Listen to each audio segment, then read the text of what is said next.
Welcome to the Church of Obelisk and to this Lone Druid video where we take a look at the new Radiance build, or the old Radiance build returning in 732E. We look at the game of RTZ. So at the start here, RTZ is just going to test his own rune with his hero and the other one with his bear. The reason he does this is that if no one comes here, he can get this rune for free, and the bear would not really contribute very much to a rune fight here anyway, and if he needs him, he can return him within 3 seconds. Lone Druid is also fairly fast, so 325 movement speed, so if he gets ganked here, he can probably run away. And indeed, he does get both runes. Let's talk a bit about starting items. So RTZ has opted for this 4 branches plus 2 slippers approach. I typically like to go for 4 branches and a Blightstone, and I've actually tested this out, and this approach that RTZ is taking here gives you slightly more DPS at the start, while costing a little bit less, so maybe that's a superior approach. It's also actually a little bit better for last hitting, because you don't have to worry about Blightstone also making your opponent's last hits and denies easier if you prep a last hit on a creep. So here Ricky decides to commit on the Lone Druid, which is a bit foolish, and he gets punished quite heavily for that. And here you can see all the extra items he bought making quite a difference. If you just start with an empty inventory here, you're going to do a lot less damage. You're not going to get this first blood. Right after this kill, RTZ is already going forward with the bear here. The reason is because the Dark Widow post 4 is going to do this, draw the wave here, and he's just going to take the wave as well and have the meteor in the river. Now only 2k pop games, you don't need to worry about this. This is not going to happen in your games, but it is something to keep in mind. If people are indeed pulling the creep wave like this, if you got the stronger lane, you should not allow this to happen if you can. So after finishing off the remaining creeps, he comes in here and he's going to hit the willow here, which should force it to run away, and she indeed is forced to use her Shadow Realm, and RTZ is going to chase her here and give her a couple hits.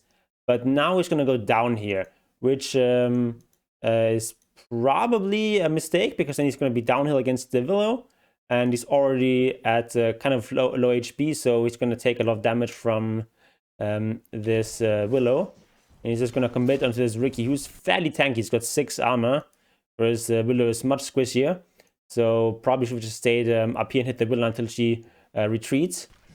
But as it is, he's going to take a lot of damage here, and in this exchange they do get a good amount of damage here, but eventually RTZ is going to fall here, which is unfortunate.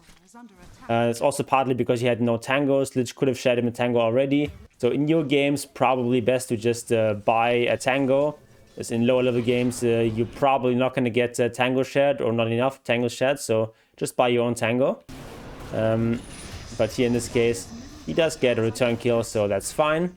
The first item that RTZ is going for is Blades of Attack, which I don't actually like. I think you should get the Blightstone, which is just such an efficient item on Lone Druid. It's really he's playing with an Ember Spirit, who will eventually get Orb of Corrosion, but still you get so much value out of Blightstone, and I think it should be your first item if you don't start with it. And after that, of course, you want to go for the Phase Boots, and you typically want to get the Blades of Attack first, because that's what helps you with last hitting. The other components not as important. Then it's going really well for RTZ, but it's already taking a lot of damage, so he's actually going for level 2 in Spirit Link over the level 2 in Bear, which I think you should do if you're low in region, otherwise you get the Bear. Note that you don't have to go for Radiance. The good old Maelstrom build is still viable, albeit a little bit weaker, and that's of course still a very strong option if you want to be more aggressive. But this Radiance approach is great in games where you can get your Radiance fairly early. You see RTZ actually has a Mask of Madness queued up here, but considering that he's had a very easy lane, he's 3-1, and he's top of the net worth, he can afford to just go for Radiance right away. The bear has a very empty inventory, which doesn't look good. Personally, I definitely would go for a Blightstone here. Also, in most games, when it's going this well, I would definitely get an Orb of Venom. However, here we have an Ember Spirit who's going to go for Orb of Corrosion later. And so I approve of not getting Orb of Venom here. You can go for something like a Gloves of Haste, which is a very efficient item and make use of some of these slots. Generally, as Lone Druid, you want to stay in the safe lane fairly long, longer than most carries, because Lone Druid is a little bit hard to gank, especially if you've got a level of Savage Raw. There's just going to be some very chill farming, and I really like this approach. He's just going to be asserting his dominance here and sort of forcing people to deal with him. Takes the tier 1 tower. That's very nice to do. And he's just going to stay here on this lane or nearby creep camps. Notice he's tanking with the hero himself because he's reaching up enough that is okay. So what do you do if you don't have such a great game as RTZ had in the lane? What you would do then is you would push in the wave. Ideally still take the tower if you can. Then take a creep camp or two and then return to the wave, shove it out, and then go back to the jungle. And you would do that as long as it's reasonably safe. And if you can no longer safely exist in the safe lane, you rotate over and take farm here and here. So here RTZ actually finds a broom handle, but he decides to give it away, which I don't really agree with. Lance Pursuit I think is not quite as good as broom handle. But he finishes the Radiance here at a 12-minute timing, which is incredible. Obviously, you're not going to get this early in the vast majority of the games. Even RTZ is not going to get this timing consistently. One thing I don't like about RTZ's play so far is he doesn't have a TP for the bear, but now he's rectifying that problem. He flies out TP to the bear and even gives it to the bear, preferentially over the hero. You need to manually do this, and now you can TP home the bear and region it up. And once you have your Radiance at such an early timing, of course you want to assert your dominance. But here, he's actually a little bit late on true form. He could have pressed it here. As long as you press it like a millisecond before it gets disabled, it's still going to go through, even though it's a long transformation time. But he's a bit too late here and gets bursted instantly, which is one of the things that you're afraid of as Lone Druid. But on the heels of this, his team can take a pretty good fight, and they get a 3-for-1 trade. It's also why you want to play around your team, because if you get bursted like this, when you're on your own, they just get a kill for free. But as it is, they have to commit really deeply, and then your team can avenge you if you do fall. Great thing you do with Radiance Bear is you just push out these waves. What would be even better is if he pulled the wave away from his own creep wave. That way he's guaranteed to get all the last hits with the Radiance. Like this, it's just going to be a gamble who gets the last hit, whether it's Radiance or the creeps.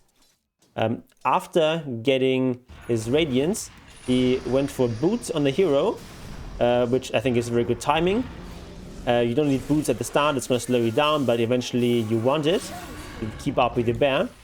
And he's also gone for Magic Wand, making use of some of these branches, which I think in general is not a great idea. But in this particular case, there's going to be a lot of spell casting with like storms slipping around and such. I also like going for the wand if you're up against mana burning heroes like AM or PL, because then you always have a bit of emergency mana so that you can cast your Raw or whatever you need, even if you're completely burned out. After your first major item, you want to get the Shard. Shard is incredibly strong on the bear, and you never want to skip this, ever, ever, ever. They're still playing for objectives. They're playing around here because you want to take this tier 2 tower and then the outpost. That's when the map really opens up. So here it gets gone on again, and just gets bursted down. Again, he was like a little bit late on the true form. And he dies, pays the price for it. Generally, my advice is just press true form earlier than you think you need to. Because you much rather press true form 10 seconds too early than half a second too late. Because this has a 40-second duration, it's going to last a long time. So here we see RTZ learning from his mistakes. He ultis early here just to be safe. He didn't have to ulti this early, but the fight continues, so it's not a big problem. And they keep chasing here. And this lasts for a long time, it's 40 seconds, so don't be afraid to use it early. But now he should not be chasing any further. Like maybe try for one more hit, might get a entangle there, but now it's time to go back. As Lone Druid, you should not be focused on chasing heroes. You want to hit towers. You need to make the enemy heroes come to you. He goes pretty deep here. And he does get out initially, but this does not turn out great for him. Here the true form does run out eventually. But if he had just gone for the tower, he would have taken this tower already. As it is, they feed a couple of heroes, get some return kills as well. It's not the end of the world, but it could have been much better. As you're farming, it's important not to just turn your brain off. You wanna remember the basics, like stack timings. So if you see it's about stack timing, you stack camps when you can, and then you can farm those later. And now AC is complete, and it's just convenient right now to do with the farming. So he tries to do the stack, but fight breaks out and he immediately joins it. No hesitation there. You want to be in those fights, because you're not going to win this Lone Druid by out-farming everyone in the late game. You need to hit your mid-game timings and then take objectives. After hitting this quick jungle camp, he's just going to head up with the bear and catch this wave here. Always important to think about where you can be farming with your bear. That's not necessarily safe for your hero, because if the hero is here, you can get ganked, especially against Storm. It's very risky, but you can send the bear up. You've got resummon, so it's perfectly fine. Meanwhile, the hero is doing some other useful stuff, picking up a rune here, going to Roche Pit, and then you can just summon the bear. And a fight breaks out. It's hard to Roche against Storm. You can always zip in and try to steal the Aegis. They drive him away now, so now he should go into the pit here. Exactly. Thanks to the hero, very important. You can see he's getting fully healed up back again. And that's going to be an easy Roche. Now it's 26 minutes. So at this point he's getting a couple of Wraith Bands. Very efficient. Do this once it's 25 minutes because they double up in efficiency and give you just a ton of extra tankiness as well as a significant DPS boost. Unfortunately, I lost the Aegis right away and losing a team fight as well. So now he's going for MKB. The typical item here would be to go for a Basher, but MKB is kind of nice here. You've got this evasion from Radiance, and you've got the evasion from the smoke screen.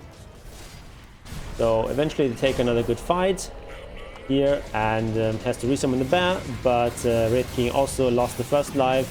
And you want to focus, of course, the squishy supports if you can, but in this case you need to hit what you can hit. It's important not to chase after people too much, because you're a melee hero and you just have to hit what you can hit. It's just important to hit constantly, because then your hero is going to regen up and it's almost impossible to bring him down unless you can burst him.